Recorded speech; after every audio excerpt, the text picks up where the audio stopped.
Why did hush puppies, after decades of obscurity, suddenly become so popular throughout the United States? And why did crime in New York drastically reduce in the 90s? These questions and more were all answered in Malcolm Gladwell's book, The Tipping Point.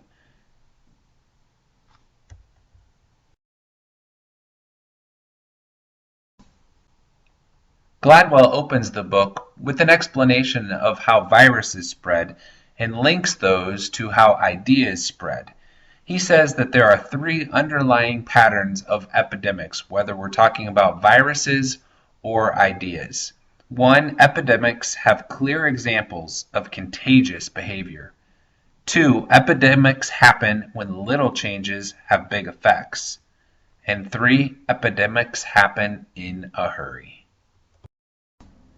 Gladwell then enumerates in the rest of the book how ideas spread by focusing on three major factors. One, the law of the few. Two, the stickiness factor. And three, the power of context. Each of those we will explore here in further detail. In his opening explanation of the law of the few, Gladwell says that success of any kind of social epidemic is heavily dependent on the involvement of people with a particular and rare set of social gifts. Those with these rare set of social gifts are highly infectious individuals who become viral vectors for a product or idea by adopting it themselves or spreading the word. The first of those with the rare gift of making ideas spread are connectors. Connectors derive their influence not from their expertise, but by their position as highly connected social network hubs. They're the centers of social gravity around whom people cluster. Connectors are popular people who have a viral capacity to showcase and advocate new ideas and new products. First of all, they know lots of people. Secondly, they know the right people. And thirdly, they love making the connections. The second of the idea spreaders is mavens.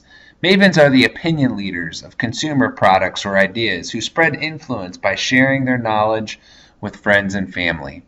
They're the gatekeepers of innovation diffusion because their adoption patterns are respected by peers as informed decisions. Mavens are those who love to accumulate knowledge. Second of all, they love to solve problems. And finally, with all the knowledge they've accumulated and the problems they've solved, they like to tell others all about it.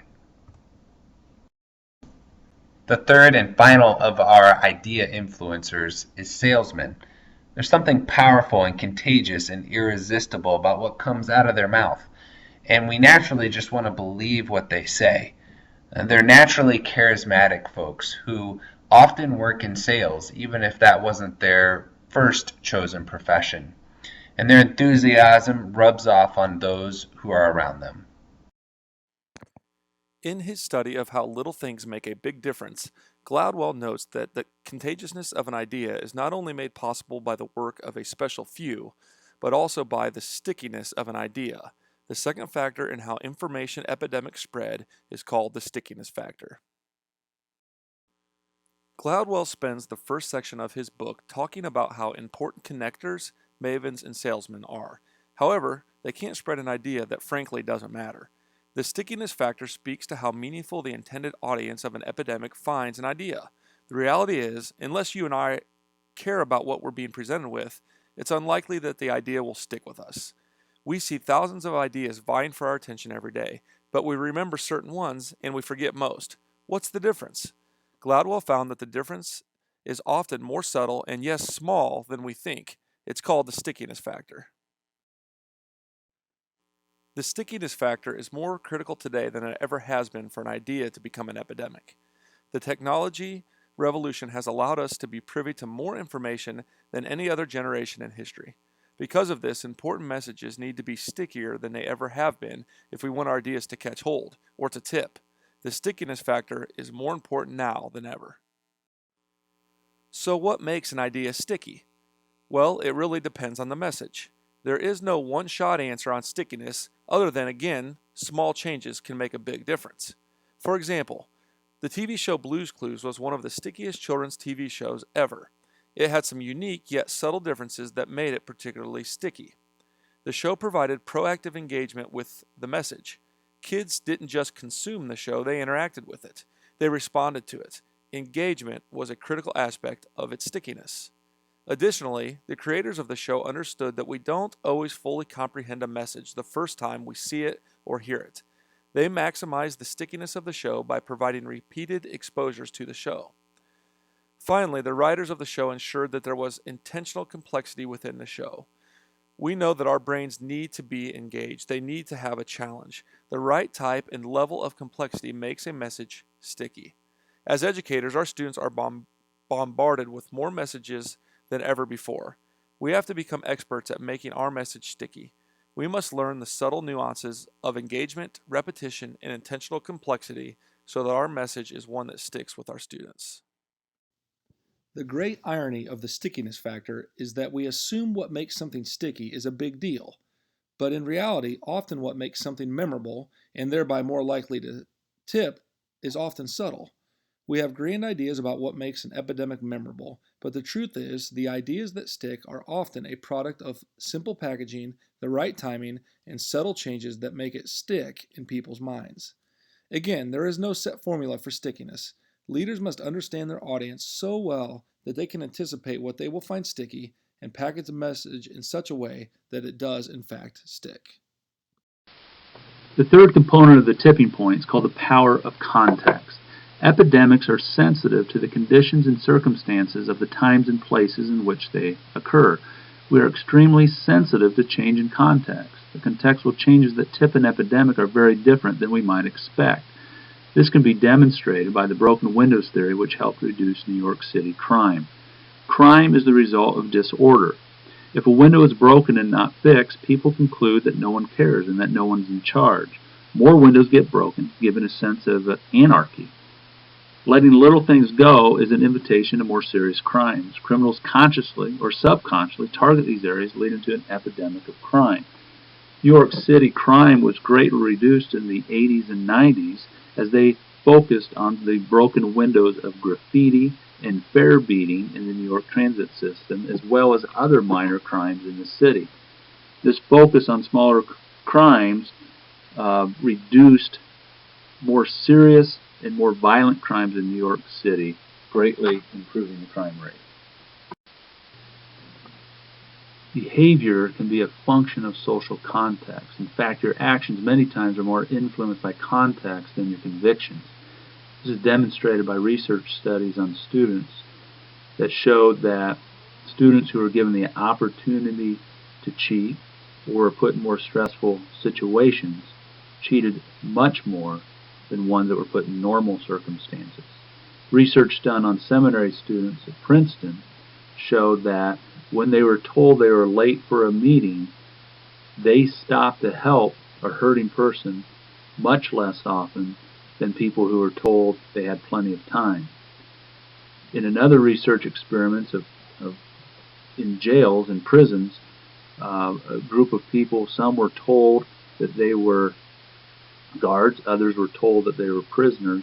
Over several days, the guards became cruel and mean, much more than they were at the start, and the prisoners became emotionally disturbed and even rebellious.